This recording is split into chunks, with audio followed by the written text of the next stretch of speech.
I spent 10 years being invisible because my cousin seduced every man I brought near. Before I start telling my story, tell me where you're watching this video from. Let's go. My name is Marina, I'm 31 years old and I grew up in Sao Paulo, in that zone of friends and relatives who see each other every weekend, every party, every holiday. My mother is the type who calls if you don't show up for a Sunday lunch. It's not a question, it's an accusation. I grew up with this suffocating family dynamic, but also secure, you know? I always knew someone was looking after me, even if it was somewhat invasive. My cousin Barbara is 2 years younger than me. She's the daughter of Aunt Chris, my mother's sister, and for as long as I can remember, Barbara is the girl everyone talks about. The one people stop to look at. I have to be honest here. She's too beautiful. That kind of beauty that seems unfair, you know? Natural blonde hair, blue eyes you can't look away from, a body that looks sculpted to appear in magazines. And the worst part is that she always knew it. Since childhood, Barbara knew exactly what her power was. I was always the common cousin. Nothing special, nothing less. Brown-haired, black hair, normal face. Competent at work, fun with friends, but nothing that would make a man trip in the street. For a long time I thought that was fine. That each of us had our place, our role. Until my first serious boyfriend arrived, and everything changed. I was 23 when I met Gabriel.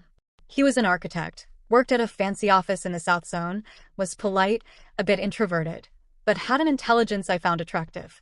We had been dating for 4 months when Christmas arrived. My mother was organizing the family's annual gathering, and Gabriel insisted on going with me. "I want to meet your family," he said. "I want you to know I'm serious about you, Marina." I got nervous. My family is a lot. Really a lot. But I thought it was sweet that he wanted to make an effort, so I said yes. Christmas was at my grandmother's house, in a townhouse in the Villa Mariana neighborhood. The whole family gathered. My mother, my father, my grandparents, my uncles, aunts, cousins, niece. It was packed. Gabriel arrived in a suit, brought wine, was polite with everyone. I was proud. Then Barbara appeared. She came down the stairs like she was entering a fashion studio. A short red dress for a family party, high heels, flawless makeup, hair in perfect waves.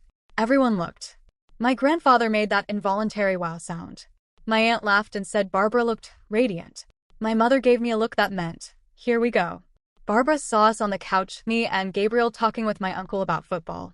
She just sat down between us, literally wedged herself between us and started talking to Gabriel like I wasn't there. She asked about his projects, touched his arm when she laughed, leaned forward in a way that left no doubt about what she was doing. I felt the panic rise. It was so obvious. So shameless. And no one said anything. Later, I found the two of them talking alone in the kitchen. Barbara had her hand on his chest. When they saw me, she gave that innocent smile and said, "I was just saying that Gabriel is really lucky to have you, Marina." What a handsome man. My stomach turned. I broke up with Gabriel 3 weeks later. He said he needed space, that he wasn't ready for commitment.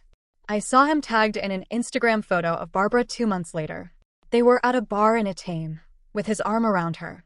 After him came Daniel, a lawyer I met at work. Barbara showed up at an event we were going to together, and he felt drawn to her like a magnet.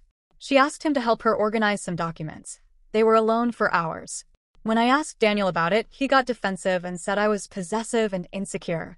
After Daniel came Ricardo, who was a doctor. Then Marcelo, a teacher. Then Felipe. Then Thomas. Each one following the same pattern. He got close to me.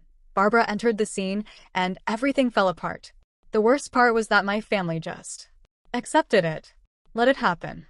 My mother would pull my ear and say that Barbara was young, that I shouldn't take it personally. My Aunt Chris, Barbara's mother, said I should learn to deal with the competition if I wanted to keep a man interested. My grandmother was direct. "Daughter, you need to take care of yourself. If you dressed better, wore more feminine clothes, maybe you could keep a man." I was 25 when I heard that from my grandmother. That comment stuck with me like poison. I stopped bringing boyfriends near the family. For years, I went to lunches, year-end parties, birthdays alone. I lied and said I was focused on my career, that I was happy alone. The truth? I was dating. I just didn't let Barbara have access to my relationships anymore. I became more careful. I'd meet boyfriends at bars, restaurants, away from family events. My life became a double. The professional Marina, competent, independent, that everyone saw at work, and the Marina who locked her heart at home so Barbara couldn't ruin everything. I spent 5 years like that. Then I turned 30 and met Raphael. He was a surgeon, but not the arrogant type. He was kind, had a sense of humor, was beautiful in a way that made my heart race when he entered a room.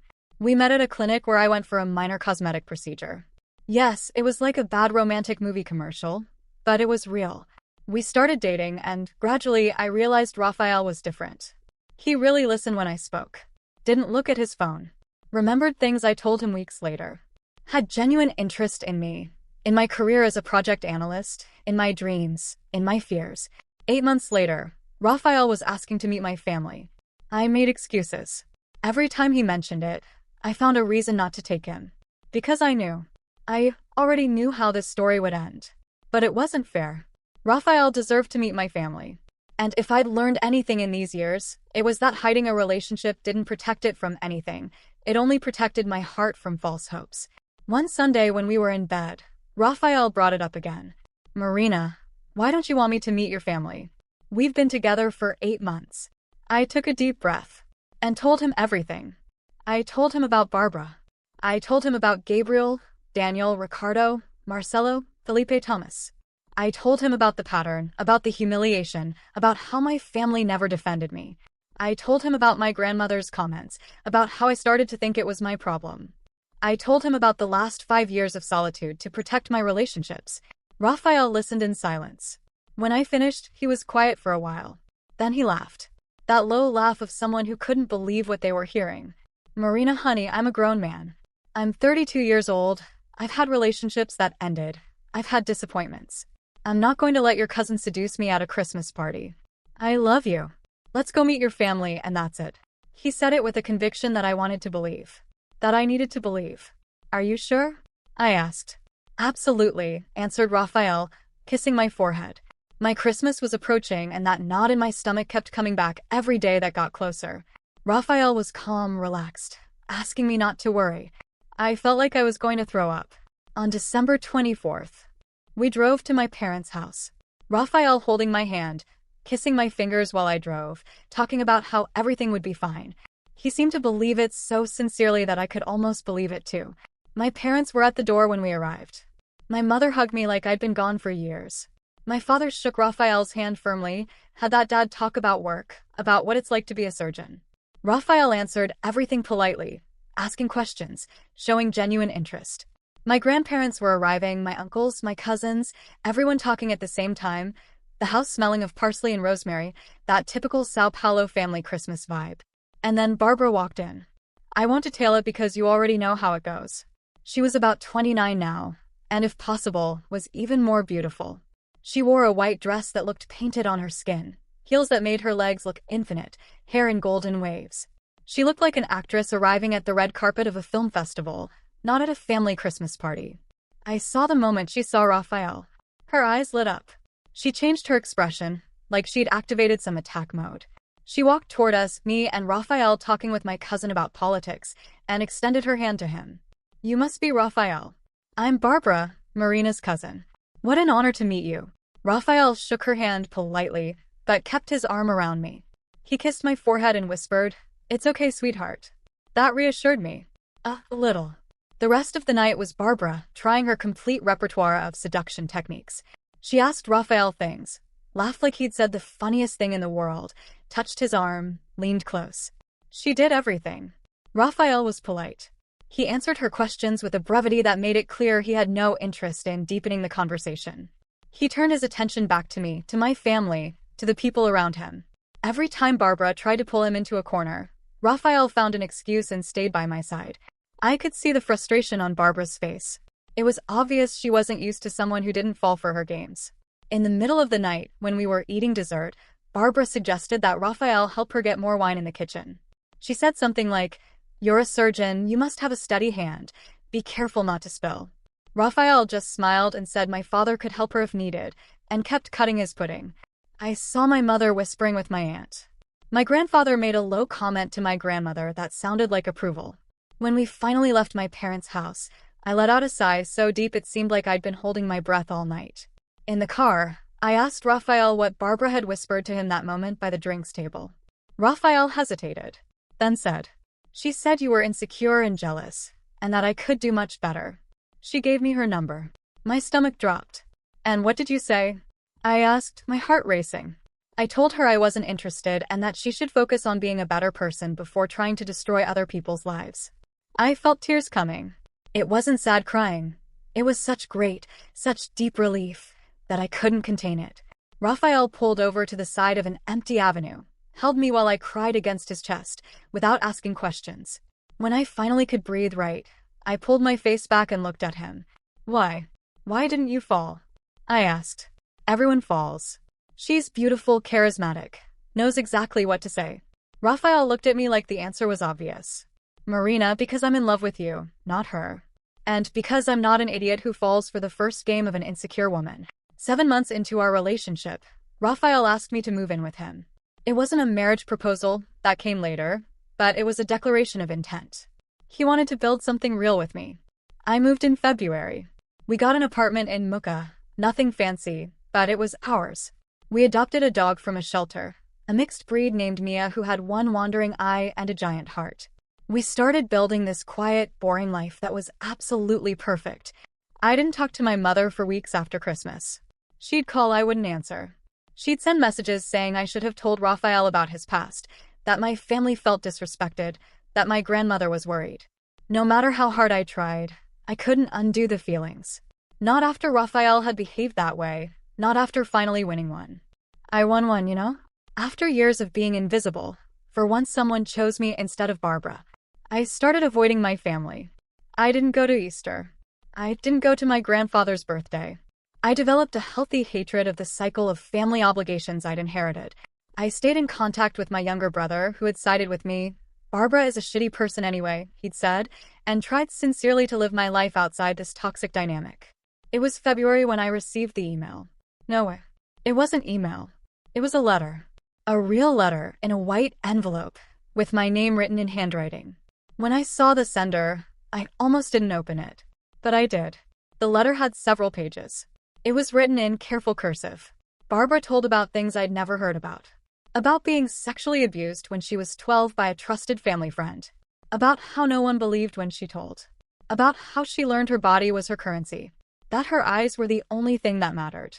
She wrote about therapy, about medication, about trying to understand why she was the way she was. About seeing my life from the outside seeming so put together, so successful, so secure, while she felt empty inside. Barbara wrote that she had envied me.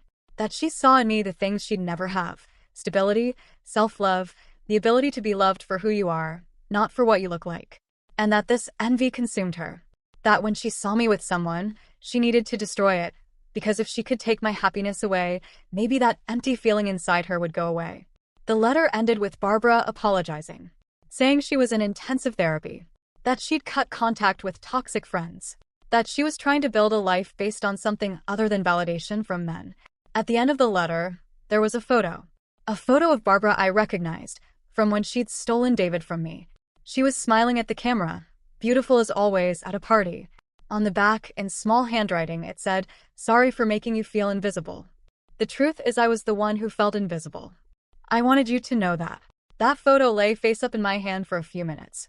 I showed the letter to Raphael. He read it carefully, taking time. When he finished, he looked at me.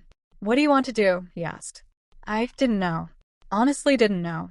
The truth is that letter did something years of distance hadn't done. It made Barbara human to me in a way I didn't expect. It doesn't mean what she did was justified. Nothing justifies it. But suddenly she wasn't just the villain in a simple plot. I wrote a short response. I said I'd read the letter, that I was sorry for what she'd been through, but that I still needed distance. That maybe someday we could have some kind of relationship, but not right now. She responded days later saying she understood. And that's how it stayed.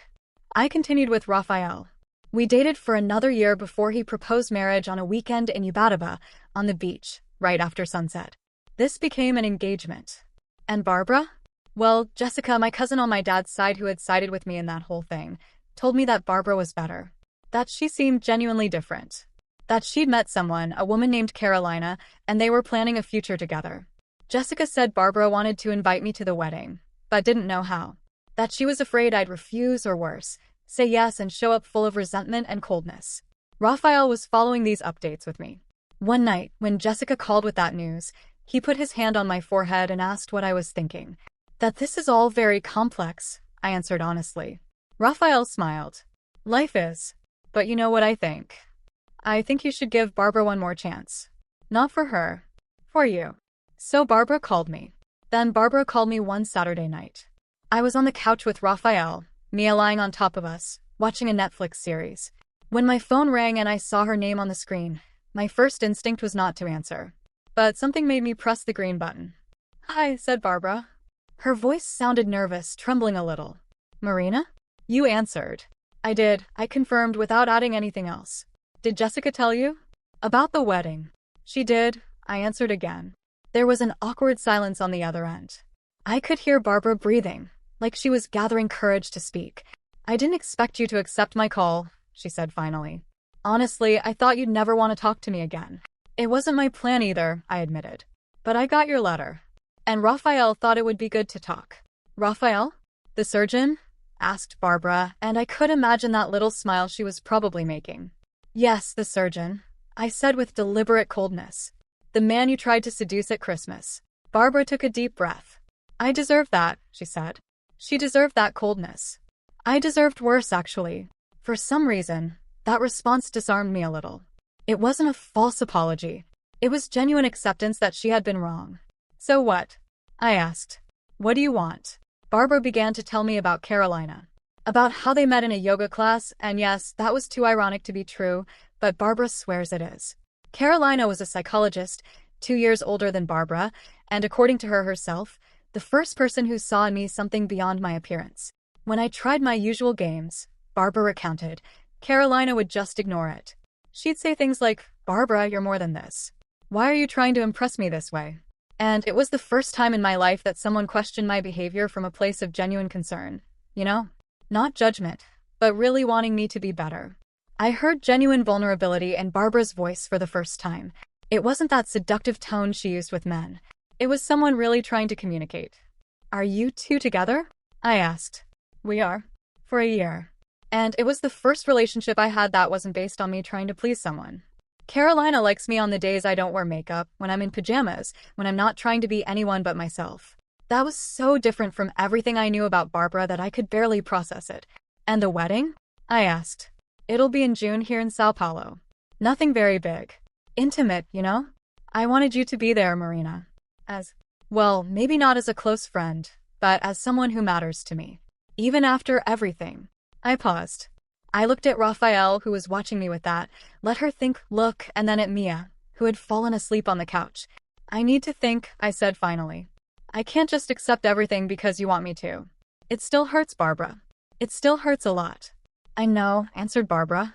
And I don't deserve your forgiveness. Just think. Please. We hung up shortly after. Raphael waited a few minutes before saying anything. Well, he said, you got this far. You answered the phone. You talked with her for more than 5 minutes. That doesn't mean I'm going to the wedding, I replied. No, Raphael agreed. But it means you're considering it. And I think that's progress. The next few months were strange. Barbara didn't call again, didn't send messages. She was respecting my space, like she said in the letter. But Jessica started bringing updates. She said she'd seen Barbara and Carolina together at a cafe in Villa Madalena, that they were laughing, that Barbara seemed genuinely happy, that she'd received a wedding invitation and that Barbara had asked discreetly whether she thought I'd come. What did you say? I asked Jessica at a lunch we had in April. The truth, I don't know. That you needed to decide that yourself, answered Jessica. Jessica had always been the most sensible cousin. 5 years younger than me, but somehow more mature. She had stood by me during that whole period when Barbara was sabotaging me, had warned me about Barbara's plans. Jessica was the only one in my family who really understood me. How do you really think she is? I asked. Honestly, do you think she's really changed, or is she just getting better at hiding who she really is? Jessica took a deep breath and put down her fork. Look, I'm going to be honest with you because you deserve honesty. I think Barbara was a very bad person for a very long time. Very much. I saw her do things that, if I told you, you wouldn't believe. But I also saw something happen from the moment Raphael arrived in the family. What? Barbara saw you win. She saw you have a man who didn't fall for her games. And for the first time in her life, Barbara didn't win. And in a way that no amount of eye contact or arm touching could fix. That broke something in her, Marina. It really broke her. I picked up my water glass and drank. The therapy started after that, Jessica continued. When she saw that the old tricks didn't work anymore. I think that was a reality check she needed. And do you think she really changed? Jessica hesitated. I think people can change if they have a strong enough reason to change. Barbara had won you. The idea of having lost you forever, of being the villain in the story. I think that was enough. I talked about this with Raphael that night. I'm scared, I confessed while we were in bed. Of what? Asked Raphael, passing his fingers through my hair. Of believing she's changed and then finding out it was all a lie. Of going to her wedding and realizing that was all a sophisticated manipulation. Of opening my heart again to Barbara and her hurting us again. Raphael was quiet for a while. Marina, listen. I understand your fear. It's completely valid. But think about this. What do you lose if you go and it's all a lie? My time. My mental health. Right. And what do you gain if it's real? If Barbara has really changed and you two can have some kind of relationship. I didn't respond because I knew the answer. I get my cousin back. I get a piece of my family back. You don't need to fully trust her yet, Raphael continued. You can go cautiously. You can observe. You can give her a small, controlled chance. And if at any point you think it's not worth it, you leave. When did you get so wise? I asked. Raphael laughed. I spent a lot of my teenage years in a house where my father and my stepfather competed for my mother's attention. I saw a lot of complicated family dynamics. So I learned that sometimes people really want to be better. They don't always succeed, but sometimes they do. I made my decision a week later. I decided I would go to Barbara's wedding. Not because I forgave everything, no. I went because Jessica was right. Barbara had seen that her old tricks didn't work, and that had broken something in her that had maybe finally forced her to deal with who she really was. I went because Raphael was right. I could observe, I could be cautious, and I could leave if it wasn't genuine. But mainly, I went because I wanted to know if people can really change. If the story of my life, the story of being invisible, of being chosen last, of being treated as not good enough, had finally a different ending. I called Barbara on a Monday. I'm going, I said when she answered. To the wedding. I'm going. There was a moment of silence, and then Barbara started crying on the other end. Thank you, she whispered. Thank you, Marina. You don't know what this means. I'm going, I repeated. But don't think everything is resolved. I still need to process a lot. But I'm going to give you a chance. That's all I ask, Barbara replied. June arrived and with it the wedding. Raphael and I bought new clothes. I chose a navy blue dress that was elegant without being showy, simple but well cut. Raphael would wear a gray suit that I had helped choose. On the day of the wedding, as we were entering the venue, a beautiful place in Pineros, nothing too big really, my mother saw me and practically ran to hug me. Marina, my daughter, you came. She squeezed me like I'd come back from war. Hi, Mom, I responded, letting her hug me but maintaining some emotional distance. My father appeared seconds later, shaking Raphael's hand with that warm smile he always had. My brother came and patted me on the shoulder, whispering in my ear, "You're too brave, sister." My grandmother, still strong in her 80s, looked at me and said, "I'm glad you came. It's time our family stopped being so divided." I didn't respond, just smiled politely. The ceremony began, and when Barbara came in, I felt my heart start racing. She was beautiful, of course she was, but not that exaggerated, artificial way that used to be. She wore a simple ivory wedding dress, without much decoration. Her hair was in an elegant updo.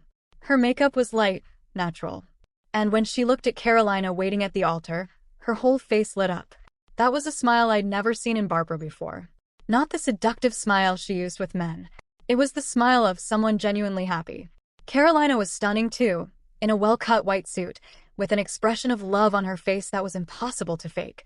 I felt Raphael take my hand during the ceremony. The vows were simple but sincere. Carolina spoke about Barbara with a tenderness that surprised me. She talked about how Barbara had worked hard to become a better person, how she dealt with her inner demons with courage. She talked about how Carolina had seen in Barbara not the superficial beauty, but the beauty of someone genuinely trying to be better. When it was Barbara's turn, she took a deep breath and began to speak. "Carolina," she said, her voice trembling a little, "you are the first person in my life who loved me for who I really am. Not for how I look. Not for my body or my face. But for my character, my soul, my potential to be a better person." Barbara paused, and I saw tears running down her face. I spent my whole life believing my worth came from the way I looked. And when I found out that wasn't enough, that there were people who had more than me, people who didn't fall for my games, I almost gave up. But you didn't let me give up. You forced me to look at myself and like what I saw. Not despite my flaws, but including them. You made me feel truly loved. And I promised to spend the rest of my life trying to be the person who deserves that love. My mother was crying beside me. I was crying too. It wasn't a cry of total forgiveness. Wasn't everything resolved. But it was an acknowledgement that maybe, just maybe, Barbara was really trying to be different. The reception was discreet and beautiful. Live music, good food, genuine conversations. There wasn't that climate of competition or that weight I always felt at family events. At one point, Barbara found me. She was radiant, but calm, confident in herself, but without that characteristic arrogance. "Marina," she said, approaching. "Thank you for coming. Really, means everything to me. I'm glad you're happy," I responded, and I meant it. "I know there's still a lot to repair between us," Barbara continued. "And I don't expect you to forgive everything immediately, or for us to become best friends out of nowhere. But I'd like to try to be your cousin again.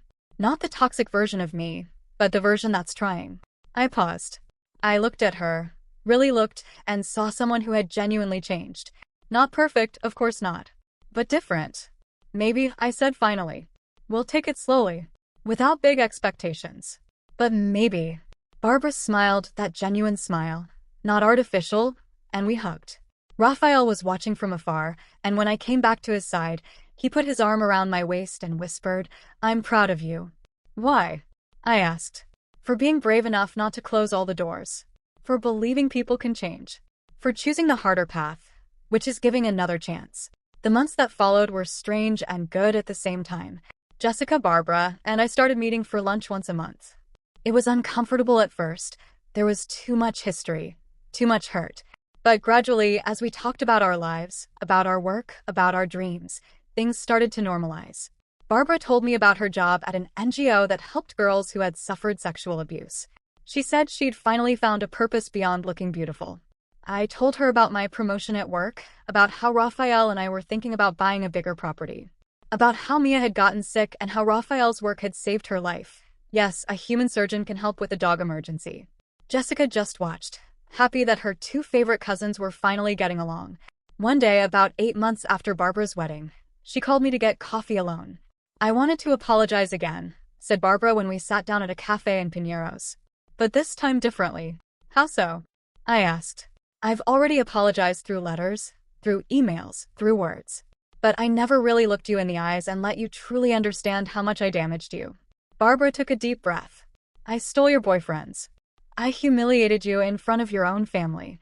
I made you question your own worth as a woman. I made you think there was something wrong with you, when really the problem was me. I was cruel, manipulative, and narcissistic.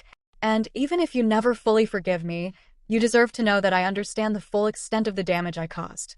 Not as an excuse, but as recognition." She paused. "You deserve better from me. You deserved your cousin to protect you, not attack you." I heard that and felt something inside me finally rest. Not because everything was forgiven, there were still scars, but because for the first time, Barbara really seemed to have understood what she'd done. Not intellectually, but emotionally. "Thank you," I said finally, "for recognizing that. For really seeming to understand." "Of course," answered Barbara. "It's the least I could do." A year passed since Barbara's wedding. Raphael and I had bought a bigger apartment in Villa Mariana. I'd moved back to where I grew up, but this time on my own terms. We'd painted the walls, decorated the way we wanted, created a space that was completely ours. Mia had a bed in the middle of the living room, near where Raphael and I usually sat on the couch. My relationship with Barbara had normalized in a way I never thought would be possible. We weren't intimate friends. There was too much history for that. But we were cousins. Cousins who really loved each other, who really cared for each other. Barbara, in fact, had helped me choose the color of the new apartment's walls. She suggested a sage green. She was right. It looked beautiful. My mother had stopped making passive-aggressive comments about me having disappeared from the family. My father had made a joke about how Raphael was practically a family doctor, by how many times someone had asked him for medical advice during lunch. My grandmother had said once that she was happy I'd found someone who really valued me. It came out as a compliment, despite her gruff manner. My brother had gotten engaged to a nice girl named Larissa and was planning a wedding for the following year. Life had continued on. Raphael was watching the sunset from our balcony when I asked something that had been on my mind for a while. Raphael, did you really believe that Barbara had changed? Or were you just trying to make me feel better? He smiled. Honestly, at first I didn't know. But I think the real test was at her wedding. When I saw her with Carolina, when I heard her vows, I saw someone who had really done the work, who had really observed her own destructive patterns and chose to be different. Can people really change? I asked. Some can, answered Raphael. When they have a strong enough reason. When they find the right person who loves them despite their flaws. When they finally understand that their old patterns aren't serving them anymore. He pulled me closer. Barbara had all of that. She had Carolina. She had the shock of discovering her old tricks didn't work. She had a reason to really want to be better. I looked at the sunset. Sometimes I still wonder if I should have closed the door to her permanently, I said. You could have, answered Raphael. You had every reason to do that. But you chose something harder. You chose to believe that people can grow. And look where we are. He was right. I had my relationship. I had my career. I had my family, still complicated, still with its problems, but mine. And I had Barbara back. Not as the villain who stole my boyfriends, but as my cousin who was genuinely trying to be a better person. It wasn't a fairy tale ending.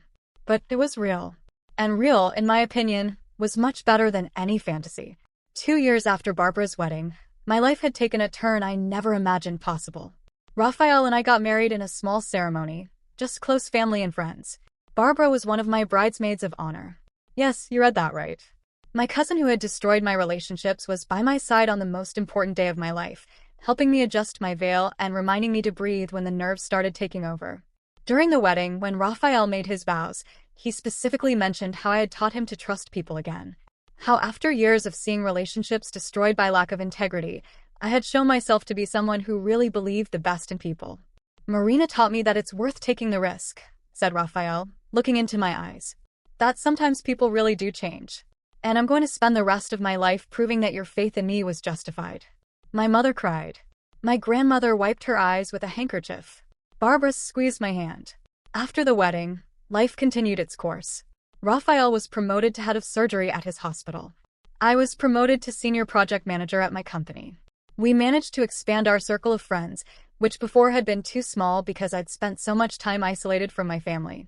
Mia aged gracefully, becoming an old lady dog who slept more than she was awake, but who could still manage to jump when she saw us coming home. And Barbara? Well, Barbara became someone I really enjoyed being around.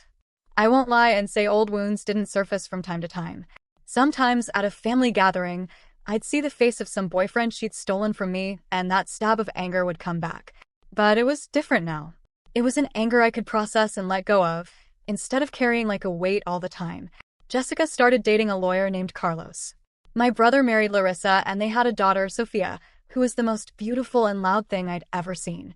My parents, finally with a granddaughter, went practically crazy with happiness and started showing up at my house unexpectedly to ask for tips on how to take care of a baby. Everything was normal, good, real. Then, on a Sunday night, I received a call from Barbara that changed everything again. Marina, she said, and I immediately knew something was wrong by the way she said my name. I need to tell you something. In person. Can you and Raphael come here tomorrow? Is everything okay? I asked, my first instinct being the worst. It is. It's good. But I need to tell you first. Before I tell the rest of the family. I signaled Raphael, who was beside me. He understood immediately and started nodding. We'll go, I confirmed. The next day, Raphael and I drove to Barbara and Carolina's house in Mocha. They'd bought a small but cozy place a few months before. I'd been one of the few people who had helped choose the furniture. Barbara really did have good taste. Apparently it wasn't just for choosing dresses. Carolina opened the door with an enigmatic smile. You came, she said. Well, come in. Barbara is in the kitchen. Barbara came out of the kitchen with 2 cups of coffee in her hands and a shy smile on her face. I'd never seen Barbara shy before. We sat in the living room. I put my hand on Raphael's thigh, a habit I developed when I was nervous. So Barbara began. You wondered why I wanted you to come here specifically? A little, I admitted. Barbara took a deep breath. Carolina and I are adopting a child, she said simply. I blinked. What? Adopting, Barbara repeated, a smile growing on her face. A girl. She's 7 years old. Her name is Anna. And she'll come live with us next month. I looked at Carolina, who had pure happiness in her eyes. I began trying to process. How did this happen? We've been involved with an NGO for a while, explained Carolina. The one Barbara works at. And when we met Anna at the orphanage, it happened. We both felt she was our daughter, that we had to be her family. Barbara continued. But here's the thing, Marina. I didn't want you to know about Anna hearing it from your mother, or from Aunt Chris, or from anyone else in the family first. Because it means something to you to know directly from me. Because you matter. That statement surprised me. You mean? I asked. Yes, answered Barbara, her eyes getting watery. You're my cousin. You gave me a second chance when I really didn't deserve one. And I wanted you to be one of the first people to meet Anna. And to be there when I have doubts, and I will have many or about how to be a mother. Raphael squeezed my hand under the table. Of course, I said, surprised by the strength of my own emotions. Of course I'll be there. Barbara breathed like she'd been holding her breath. Thank you, she whispered. The next month was a whirlwind of activity. Barbara and Carolina prepared Anna's room, painted it light pink, Anna's favorite color, according to Barbara. They bought a castle-shaped bed, a closet full of clothes, children's books, toys. I helped. Raphael helped. Jessica helped. Even my mother showed up on a Saturday afternoon to help, which was strange in a good way. My granddaughter is going to have a beautiful room, my mother said while hanging some dinosaur posters that Anna had requested. I'm going to bring my sewing machine and make some little pillows. Yes, my mother just assumed Anna was her granddaughter. And you know what? Nobody corrected her. When Anna arrived, brought by a social worker who checked the house 3 times and had the expression of, this girl deserves everything good. She was small, thin, with eyes that had seen too much for a 7-year-old. But when Barbara knelt and opened her arms, Anna ran into them like she somehow knew. Finally, she had come home. I felt tears run down my face. Raphael hugged me and whispered, see? It really is possible to change. In the first months with Anna, Barbara called me almost every day. Marina, Anna had a nightmare and woke up crying. How do I help her? Marina, she refused to eat lunch. Could she be sick? Marina, she said something sad about not having had a mother, and my heart broke. What do I do? I helped however I could. Sometimes just listening. Sometimes giving tips that I'd read in articles or that my mother had given me about parenting. And slowly, I saw Barbara transform again. This time, not into someone desperate for validation, but into someone desperate to be good enough for Anna. One day, Barbara called me to lunch and told me something that left me speechless. I think I finally understood, she said, nervously moving her fork on her plate. Why I was the way I was. Why I destroyed your relationships. How so? I asked. Because I never had anything that was really mine. My body was always someone else's. First my abusers, then all the men I tried to seduce to prove my worth. But when I took someone from you in that moment, that man was mine. That moment of victory was mine. And I felt like I existed. Barbara paused. Now, with Anna, I have something that's completely mine. A daughter who needs me. Who loves me not for how I look, but for who I am. And finally I feel like I exist without needing to destroy someone else. I let that sink in. You know that you already existed, right? I said finally. Even before Anna.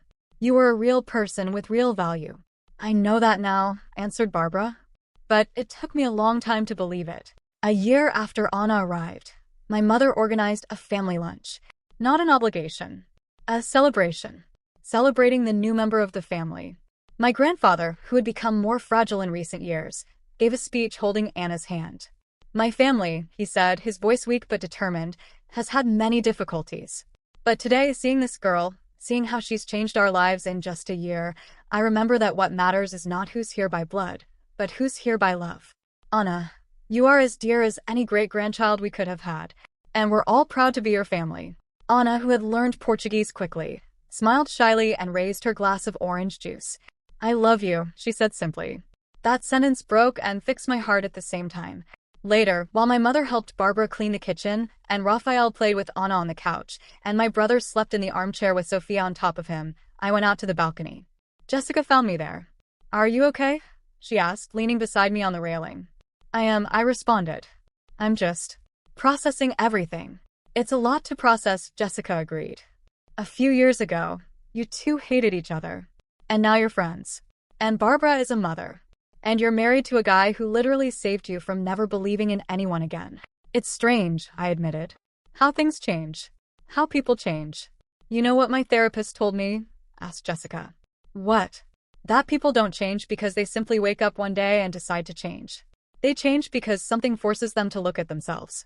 It could be a relationship that ends. It could be someone who refuses to fall for their games. It could be a consequence that's finally too serious to ignore. Jessica paused. For Barbara, I think it was you. You refusing to accept her games. Raphael refusing to fall for them. And finally, Barbara having to confront who she really was. 3 years passed. Anna was now 10 years old and was the smartest, kindest person I knew. She had started calling Raphael Uncle Raphael and specifically asked me to help her with Portuguese homework. English she already spoke perfectly. Barbara had been promoted to director of the NGO where she worked. She spent her days helping girls who had suffered abuse. Girls like she had been. Girls like Anna had been. Carolina had started running support groups with adoptive mothers, offering psychological support for women navigating adoptive motherhood. Raphael and I were thinking about trying to have a biological child. Not because we were in a rush, but because we both felt we were ready. The house was big enough. Our relationship was stable enough. Our lives were good enough. My grandfather had passed away peacefully in his sleep. My grandmother had given a speech at the funeral about how he'd seen the family come together at the end of his life. How his granddaughter Barbara had grown. How his granddaughter Marina had found courage. How his great-granddaughter Anna had found home. My mother cried throughout the funeral, but at the end, when everything was over, she seemed at peace. One day I was at Barbara's house when Anna asked to show me something. Aunt Marina, she said, pulling me by the hand to her room, I made something and I wanted your opinion. She showed me a diary she'd made. It had drawings and words in Portuguese and English mixed together. It had photos of her and Barbara, her and Carolina, her and our whole family. On one page, she'd written, I am the daughter of Barbara and Carolina. I am the daughter of the family. I am not nobody. I am somebody. I hugged Anna so tight she complained she couldn't breathe. You were always somebody, I whispered to her. From the beginning. Raphael was sleeping when I got a call from Barbara late one night. My first instinct was panic. Nobody calls that late without a reason. But when I answered, Barbara was laughing. Sorry for calling so late, she said. But I needed to tell you while I was still awake. What happened? I asked, sitting up in bed. Carolina proposed to me. Again, said Barbara, laughing and crying at the same time. We're already married, but she said she wanted to do something more formal.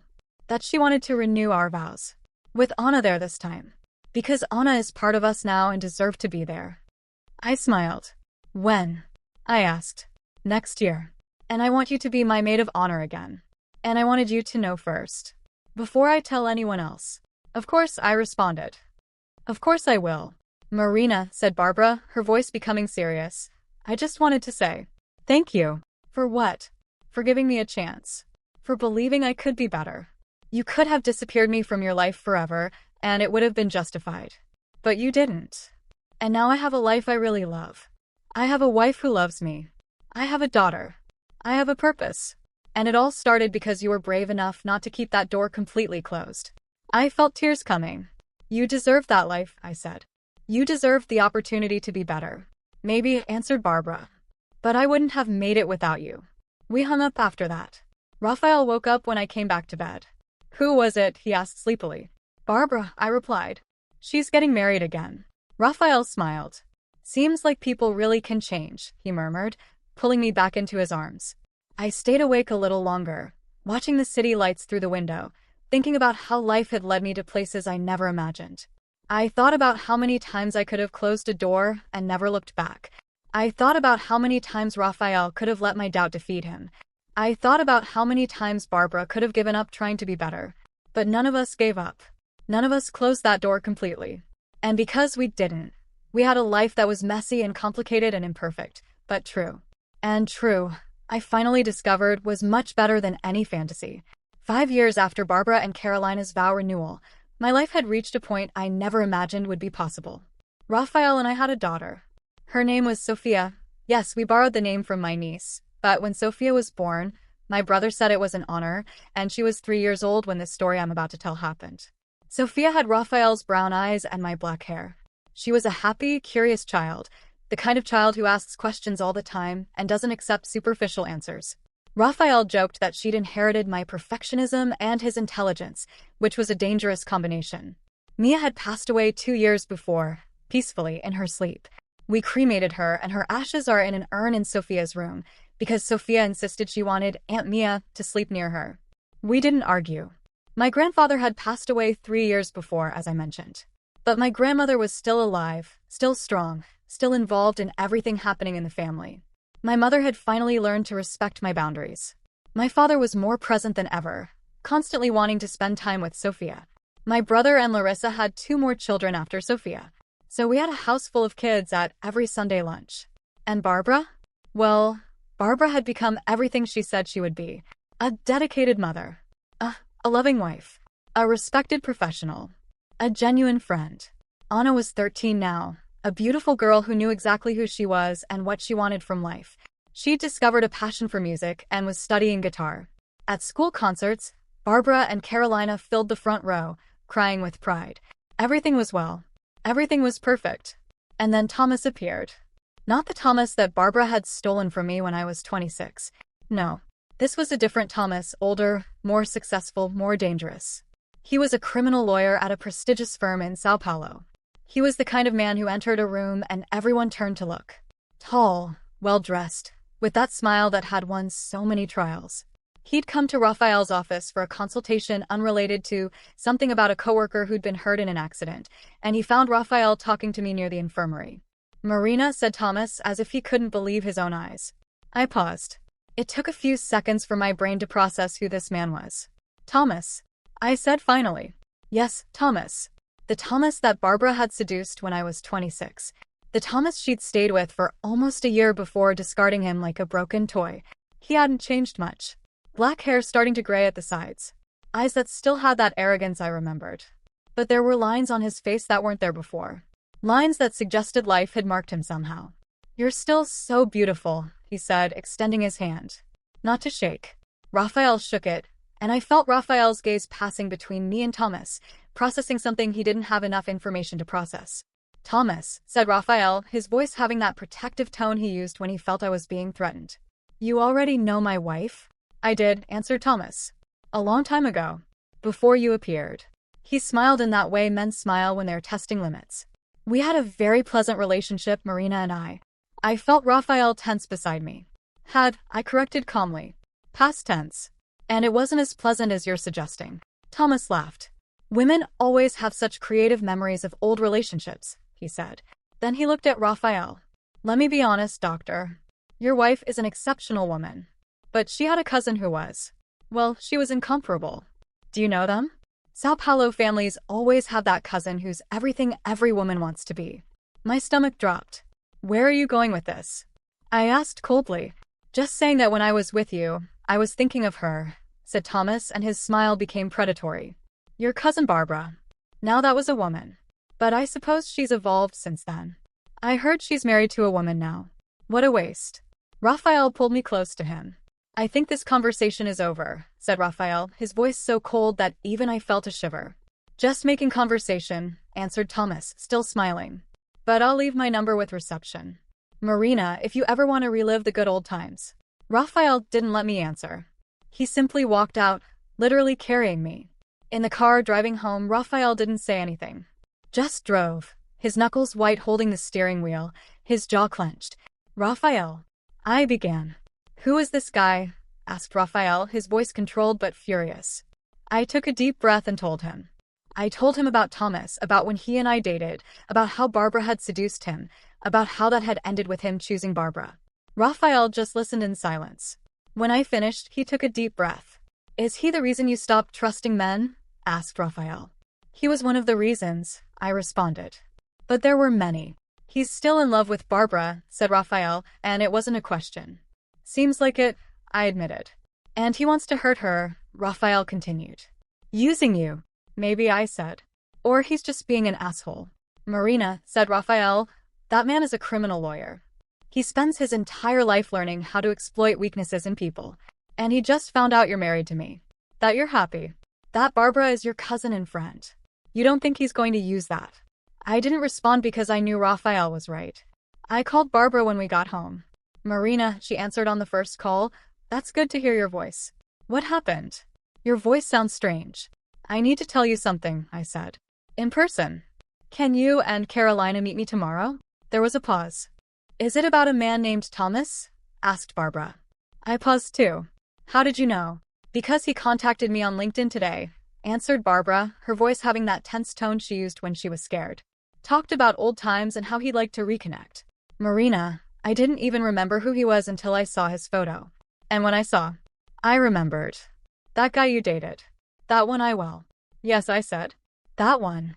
He's planning something, said Barbara, and now her voice had that tone she used when she was in protective mode, a tone I'd learned to recognize because she used it to protect Anna. You know men like that, Marina. Men who don't accept being discarded. He appeared here today, I told her. At Raphael's office. He said unpleasant things. He's going to do more than say unpleasant things, said Barbara. Men like Thomas don't stop at the verbal level. The next day, we met at Barbara and Carolina's house. Carolina had taken the afternoon off. She welcomed me at the door with a tight hug, like she knew I needed one. Barbara was in the living room, looking out the window, her arms crossed over her chest. When she saw me, she came over and hugged me too. Thank you for telling me, she whispered against my hair. Of course, I responded. We're in this together. In this together, Barbara repeated, as if those were the most strange words she'd ever heard. But also like they were the most important. We sat in the living room. Carolina brought tea. Raphael was home with Sophia, so it was just us three women, me, Barbara, and Carolina. So, began Carolina, who had that calm of someone who'd spent years dealing with dangerous people in her professional practice. He's trying to get close to you too. Separately. He's probably looking for a weakness. Why? I asked. What does he get out of this? Power, answered Carolina. Men like him need it. And he feels he lost to you too. That you two took something from him, his illusion that he could have any woman he wanted. Barbara was quiet for a while. He wants revenge, she said finally. He wants to prove he still has power over us. Probably, agreed Carolina. The question is, are you going to let him? I looked at Barbara. Barbara looked at me. No, said Barbara simply. No, I agreed. The problem with men like Thomas is that they think they have all the time in the world. That they can make their moves slowly, letting things develop. Thomas started appearing in places Raphael and I frequented. The gym where Raphael trained. The restaurant where we usually went on weekends. The bookstore where I bought self-help books. Always casual. Always with a smile. Always with a word that suggested he still thought about me. Raphael wanted to confront him.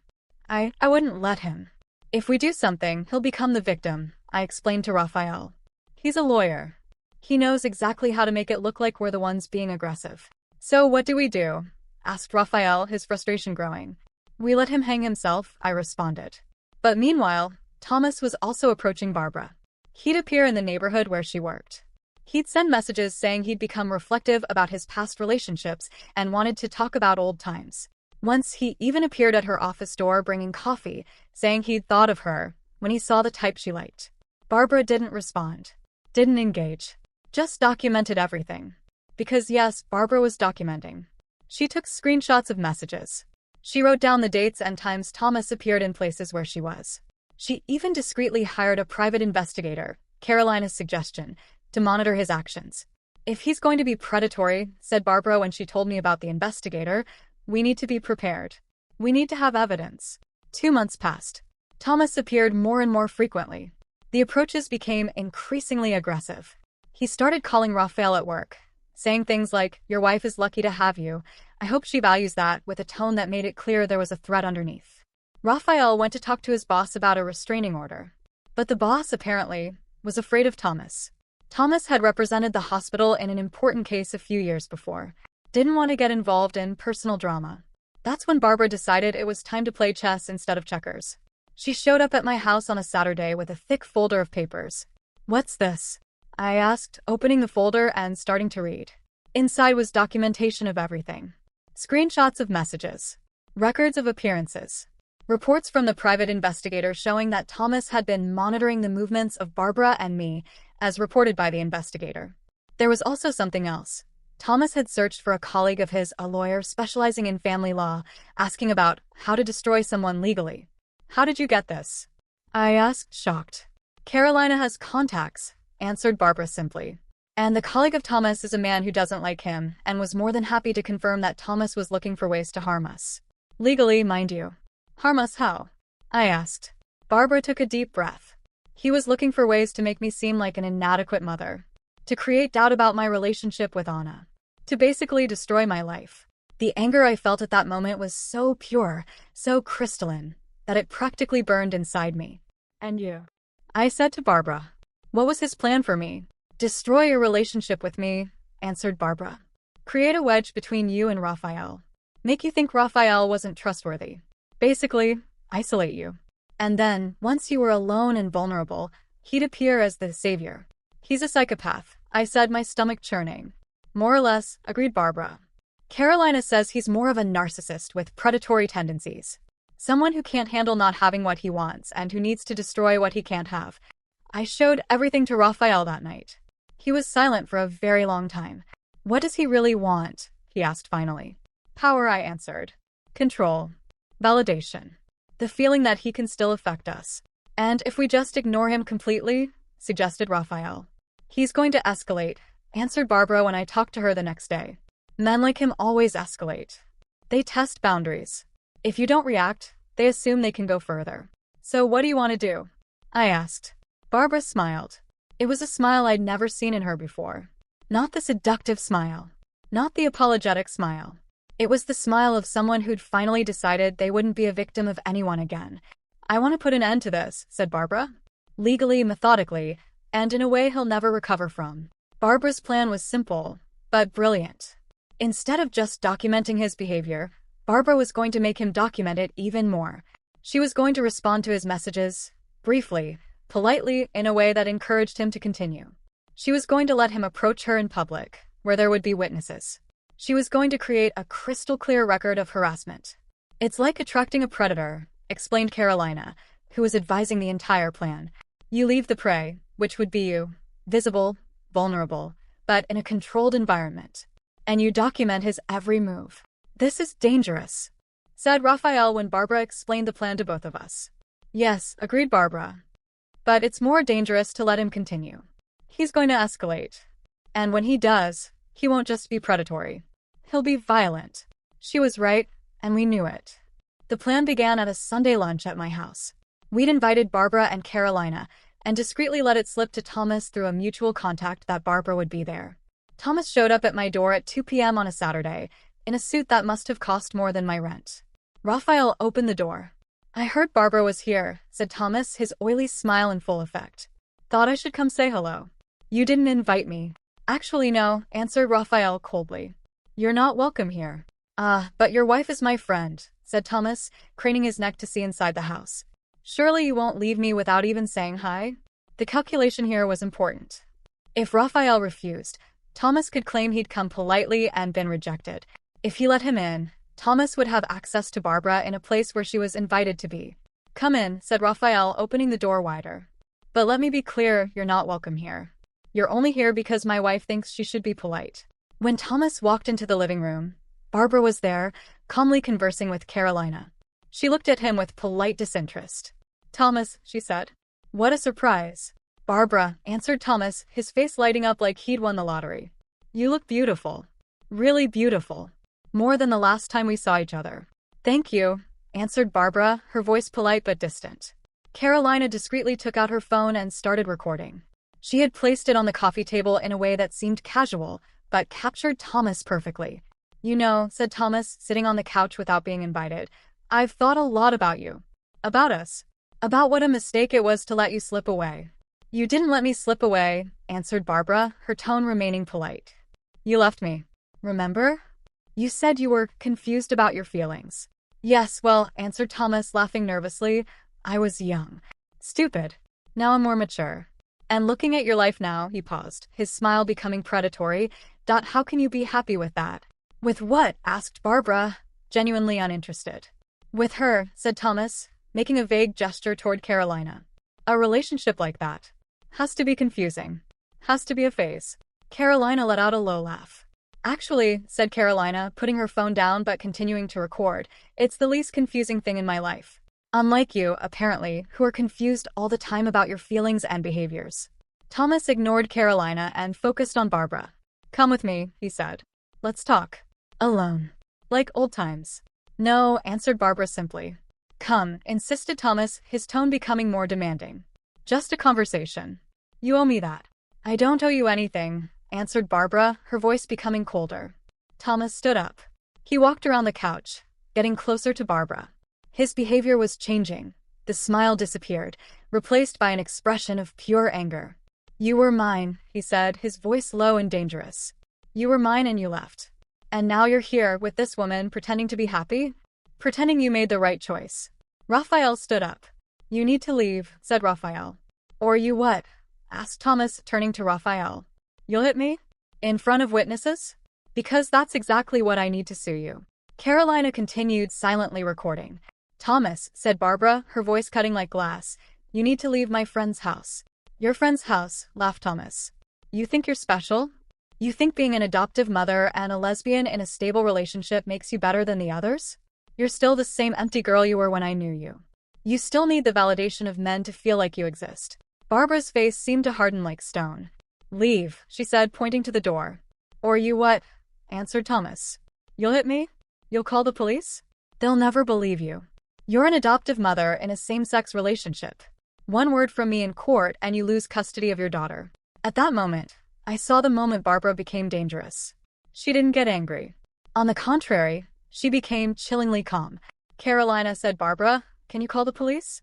I think we have a case of harassment, threats, and incitement. Already calling, answered Carolina, her phone still in motion. Thomas's face went white. You're bluffing, he said. No, answered Barbara. You just threatened to take my daughter from me. You just called me empty. You just told me that you have power over me. All while being recorded by a psychologist who is a witness to your predatory behaviors. And while you were in a house where you weren't invited, continuing to pursue a woman who explicitly asked you to leave.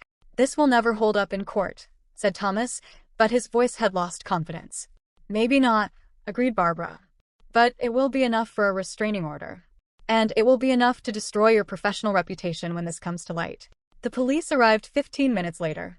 What followed was a legal process that lasted months. Thomas was charged with harassment, threats, stalking. He had money for the best lawyer Sao Paulo had to offer. But he had a problem.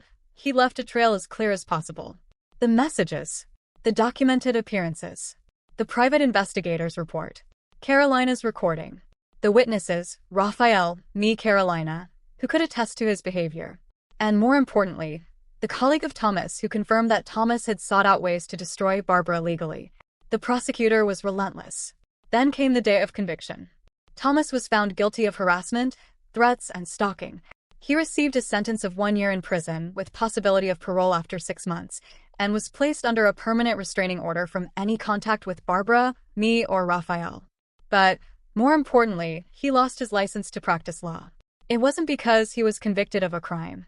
It was because the Bar Association expelled him for unethical and predatory behavior. Apparently, when you use your legal knowledge to threaten someone, the legal community doesn't appreciate that. That man who had entered our lives as a confident predator, who had come to destroy us too, had lost everything. His career. His temporary freedom. His dignity. And it wasn't because we destroyed him. It was because he destroyed himself. We just documented it. The day after the conviction, we met at my house and me, Raphael, Barbara, Carolina. Sophia was sleeping. My mother had taken Anna to a movie. It was just us. We didn't toast. We didn't celebrate. We just sat in silence for a while. How do you feel? I asked Barbara. Relief, she answered. Pure relief. Like a giant weight had been lifted off me. You were brave, said Carolina, taking Barbara's hand. Really brave. We were brave, corrected Barbara, looking at me. You were brave to tell. You were brave to trust me. You were brave not to leave me alone in this. Of course not, answered Raphael, and I felt his hand squeezing mine. We were in this together. Barbara looked at the three of us.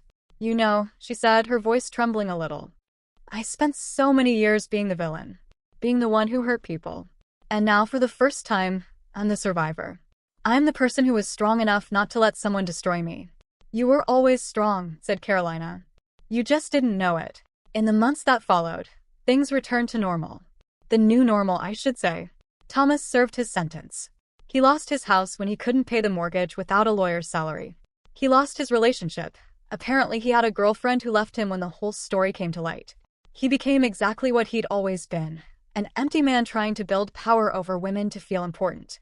But now, with a criminal record and a destroyed reputation, He was just an empty and powerless man. And honestly, nobody cared anymore. A year after Thomas's conviction, Barbara and Carolina renewed their vows again. This time it was a real celebration. A celebration of having survived. Of having won. Anna walked with them down the aisle, holding both their hands.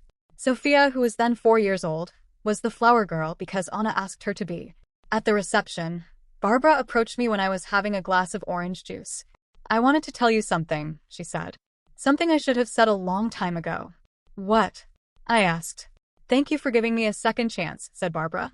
"Not just a second chance to be better, but a second chance to be your cousin. To be someone you really enjoyed being around." Of course, I responded. "You deserve that." "Maybe," said Barbara. "But it's also true that you could have not given me that chance. You could have closed the door forever, and it would have been justified. But you opened it. Because you really changed." I responded honestly. "Yes," agreed Barbara. "And because you believed it was possible." We hugged. Around us, the party continued. Raphael was playing with Sophia. Carolina was talking with my mother. Yes, they'd gotten close. Jessica danced with her husband Carlos. My brother was laughing at something my father had said. It was chaos. It was messy. It was complete. It was family. I'll end this story at this point, because honestly, it's where it deserved to end. It's not a happily ever after. Life isn't like that. Thomas still exists somewhere in Sao Paulo, being a reminder that the world isn't fair and that sometimes bad people win before they lose. But it's a we managed to win. It's a we managed to be strong. It's a we managed to turn poison into medicine. I have a daughter who grew up in a house where she sees her mother being respected by her husband, where she sees a family dynamic based on honesty, not manipulation. Barbara has a daughter who grew up in a house where she sees her mother being genuinely loved, where she doesn't have to worry that her mother will abandon her for a man, where she sees what a healthy relationship looks like. Raphael has a wife who learned to trust again, who learned that not every man will give in to games, who learned that true love is possible. And Barbara? Well, Barbara discovered that she had more strength inside her than she ever imagined, that she could be more than her beauty, that she could be a mother, a wife, a professional, a person who really mattered in the world. Thomas wanted to destroy us, and in a sense, he destroyed himself trying. And us? We just lived. We just loved. We just existed as people who deserved to exist. And honestly, that was the best revenge of all. If this story touched you in some way, please leave a like and subscribe to the channel for more stories of overcoming injustice. Your comments and support make all the difference for other people who might be going through similar situations. See you at the next story.